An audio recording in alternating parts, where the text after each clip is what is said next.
குறியீடுகள் மாறுபாடு காரணமாக பின்வரும் சமன்பாடு தவறாக வழங்கப்பட்டுள்ளது. சமன்பாடு சரியாக அமையும் வகையில் குறியீடுகளின் சரியான வரிசையை தேர்ந்தெடுக்கவும் அப்படின்னு ஒரு கணக்கு கொடுத்துருக்காங்க. இந்த கணக்கு எப்படி செய்யலான்னு பார்க்கலாம். ஃபஸ்ட்டு இதில் என்ன சொல்லியிருக்காங்கன்னா, குறியீடு வந்து தவறாக வழங்கப்பட்டுள்ளதுன்னு சொல்லிட்டாங்க. அதனால் நம்ம என்ன பண்ணுவோம், இந்த கொடுத்துருக்கிற நம்பர்ஸை எடுத்து எழுதிக்கலாம்.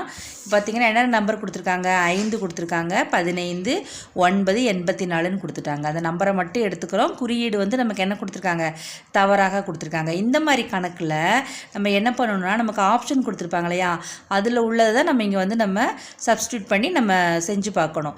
இப்போ பார்த்தீங்கன்னா இந்த இடத்துல ஃபஸ்ட்டு ஆப்ஷன் எடுத்துக்குவோம். பெருக்கல் குறியீடு கொடுத்துருக்காங்களா, அப்போ இந்த இடத்துல பெருக்கல் குறியீடு போடுங்க. பெருக்கல் குறியீடு போடுறோம். அடுத்து ப்ளஸ் கொடுத்துருக்காங்க, அடுத்து ஈக்குவல் கொடுத்துருக்காங்க. இந்த குறியீடுகளை போட்டால் இது சரியாக வருதான்னு பார்ப்போம்.